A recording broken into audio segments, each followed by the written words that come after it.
Giving us its space to be here. I would like to thank our creator for allowing there to be sunshine and not rain, though I wouldn't mind the rain, but it is much better without it. I stand before you here as indigenous, not only indigenous, but global indigenous. As you heard before, I'm from Lima, Peru. My country right now is going through a crisis, through the flooding and mudslides. A lot of the people who are not able to be helped by the government due to this drastic climate change are mainly indigenous people. And that is an issue that we even have here with government separating indigenous people into remote areas. So no help goes to them. So when disasters happen, like the Dakota Access Pipeline disaster that was made by the Obama administration, people don't get help, they don't get saved, they don't get aid. And I point this out because I see that a lot of members of the audience have Trump signs. And I would like to remind these members that Trump did not cause climate change. This was infueled by this government and by this agency. Because when we think of climate change, we're not just thinking about industrialization. It's not just something that occurred when we had factories. Climate change is the use of controlling minority populations and indigenous populations. When you start killing buffalo so that you extinct an animal so indigenous people are not able to live, eat, or protect themselves from the cold, you're doing both things. You're doing climate racism right there. Thank you. I would also like, again, to thank everybody here, indigenous and the Black panelists here in front of us. It's been great being able to hear their thoughts and ideas, and I'm very glad that we were given this opportunity to speak. In Latin America, a lot of indigenous activists are currently dying because when you kill us for fighting for climate, for fighting for the land, you're also killing our history, our background, our language, our religion, and our belief and our spirituality. So I want to thank the ability to be able to speak here today and not fear for my life.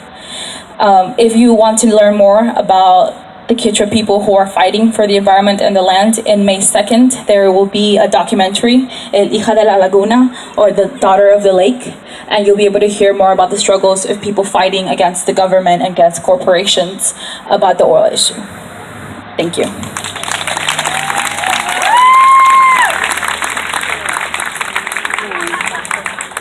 Hi everyone, Chihantamo. Again, my name is Kellie Tigertail. I am a local indigenous woman. I am of the Seminole tribe of Florida. Again, I come from the Big Cypress Reservation. Yeah.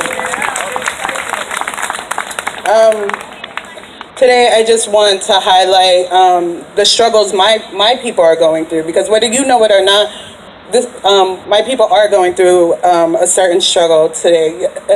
I agree, Florida is in an environmental crisis, and communities of color are ground zero, right? Especially indigenous communities. Right now, our land is under attack. It may not be directly under attack, but today it's not fashionable, especially with the Dakota Access Pipeline. It's not fashionable to go directly at Native folks. So now they have new ways of coming at us from around.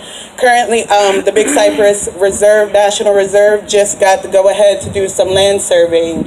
A judge just okayed for them to start drilling for oil.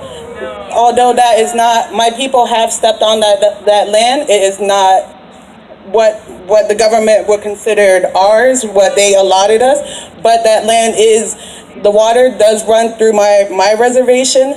On the other side of my reservation, FP&L got the go-ahead to build a factory, a power plant, exactly, a power plant. So my reservation is getting it from both ends. We are getting, like, our water will be contaminated, our ground will be contaminated. Again, climate change and environmental issues go beyond what you see, what you're able to see. Environmental racism is very real. In communities of color, we live it. Indigenous folks, we have been living it for years. Dakota Access Pipeline is nothing new. That's why I see a lot of people who hold certain privileges in this country. I need you to understand, your privilege could be used to help my community. I'm talking to you, white folks. White folks love, I will speak up. If you are here and you care about climate change, you have to care about indigenous issues.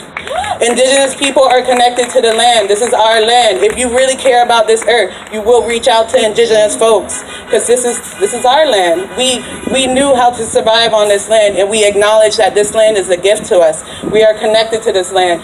As my indigenous sister Wendy said earlier, our teachings teach us the same things. We come from different tribes, but we are taught the same things. Our cultures are very closely connected to the earth. If we lose this earth, we lose our culture. And you know what that is for an indigenous person who has survived colonization, cultural genocide? We cannot lose our culture. That's why, for me today, climate change and environmental injustices is a life fight for me.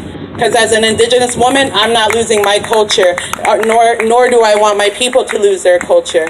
So if you stand here today, you show solidarity in indigenous issues, and and communities of colors issues, because climate change and, again, environmental issues disproportionately affect those communities. Thank you.